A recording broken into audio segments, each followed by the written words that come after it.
न्यायपालिका के लिए अब ये चुनौती भरा समय है, क्योंकि जब देश का प्रथम नागरिक न्यायपालिका की ओर जो है प्रश्न चिन्ह खड़ा करें, माननीय राष्ट्रपति श्री रामनाथ कोविंद जी ने स्टेटमेंट दिया कि देश से मिला हुआ न्याय अन्याय के समान है।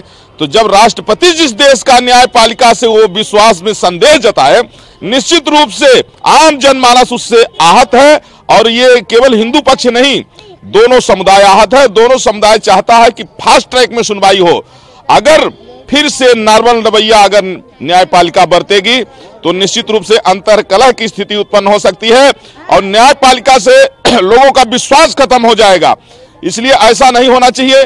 न्यायपालिका सर्वोच्च है और ये बहुसंख्यक समाज जो है 70 साल से जो प्रतीक्षा कर रहा है, ये बहुसंख्यक समाज की धैर्य की आप समझ लीजिए पराकाष्ठा है। और बहुसंख्यक समाज निश्चित रूप से न्यायपालिका का सम्मान करता रहा है, कर रहा है। लेकिन ऐसा नहीं होना चाहिए कि न्याय के लिए अनंत काल तक प्रतीक्षा करना पड़े।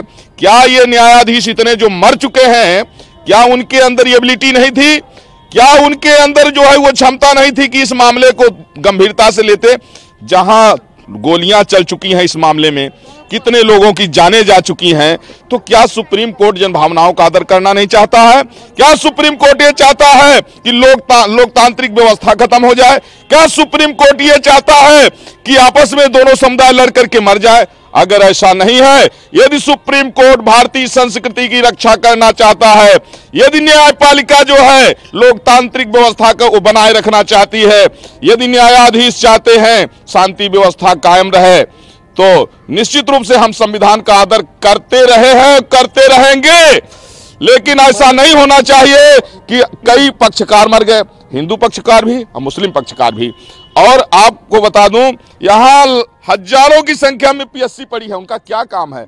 जितने भी यहाँ टूरिस्ट आ रहे हैं, इतनी परेशानियां हो रही, इतनी जांच हो रही हैं, ये सब क्या जरूरत है?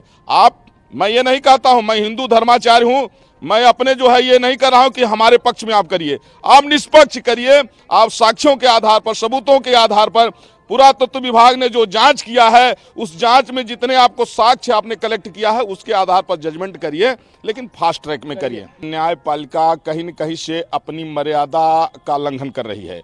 न्यायपालिका की जो गरिमा और महिमा है, जिस पर लोकतंत्र विश्वास करता रहा है, आज जो है लोकतंत्र न्यायपालिका को एक अन्यायपालिका मानने के लिए मजबूर हो रहा है। तो इसलिए ऐसा नहीं होना चाहिए। न्यायपालिका को भी अपनी गरिमा बना के रखना चाहिए। यहाँ किसी पक्ष का ये नहीं कहना कि आप मेरे पक्ष में करिए। आप निष्पक्ष हो करके और जो उचित जजमेंट हो, जो उसमें सत्य हो, आप ये आज तक मुझे इस बात से जो है संदेह है कि जो भारत को लूटने के लिए विदेशी आक्रांता उज्बेकिस्तान जो अफगान से आया था आतंकवादी बाबर, अयोध्या में बाबर का क्या काम है? दुनिया जानती है अयोध्या भगवान राम की जन्मभूमि है और जहां भगवान पैदा हुए वहां जो है बाबर के नाम से बाबरी मस्जिद का क्या मतलब है? क्या हमारे यहाँ के न्यायाधीश इतने जो है अक्षम हो गए हैं, मानसिक रूप से इतने कमजोर हो गए हैं कि जिन प्रभु श्री राम के चरित्रों को आज इस्लामिक कंट्रियों में, इंडोनेशिया जैसे जहां मुस्लिम कंट्री है, वहां भी बाली द्वीप में रामलीला होती है कि आपस में भाईचारा और मानवता कैसे स्थापित होना चाहिए। ये बाबर का पूरे वर्ल्ड में कहीं कोई चर्चा नहीं है। पूरा विश्व समुदाय इसको मानता है कि आतंकवादी का कोई मजहब नहीं, कोई धर्म नहीं, कोई जाति नहीं। तो जब बाबर आतंकवादी था तो उसको भारत में इतने दिन से क्यों भाई आप सजो के रख रहे हैं?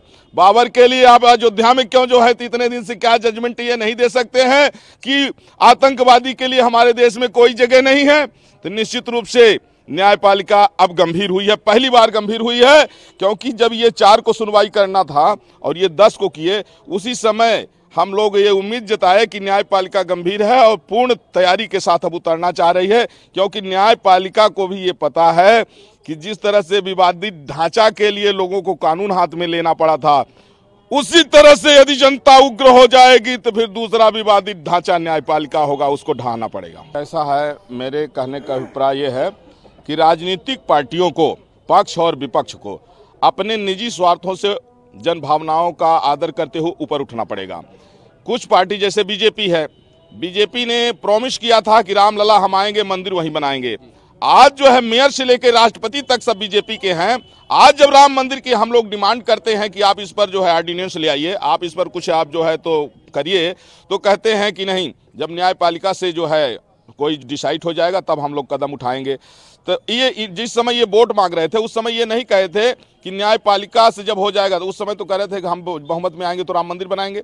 तो निश्चित रूप से बीजेपी भी इसमें जो है तो कहीं न कहीं से राजनीतिक लाभ लेना चाह रही, इस मुद्दे को बना के रखना चाह रही है।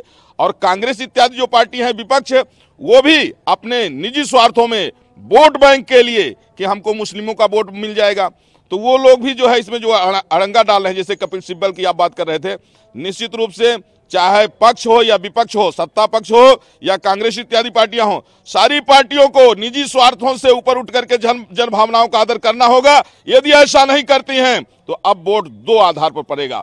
आतंकवादी बाबर के पक्ष में कौन खड़ा है और मर्यादा पुरुषोत्तम भगवान श्री राम जो भारतीय संस्कृति के आदर्श, मानवता के आदर्श हैं, उनके पक्ष में कौन खड़ा है। इस आधार पर इस बार 2019 का इलेक्शन होगा और जो खुल के भारतीय संस्कृति के स्वरूप मर्यादा पुरुषोत्तम भगवान श्री राम के पक्ष में खड़ा होगा, वो भारत में राज करेगा। और जो आतंकवादी बाबर की विचारधारा को भारत में जो है स्थापित करना चाहता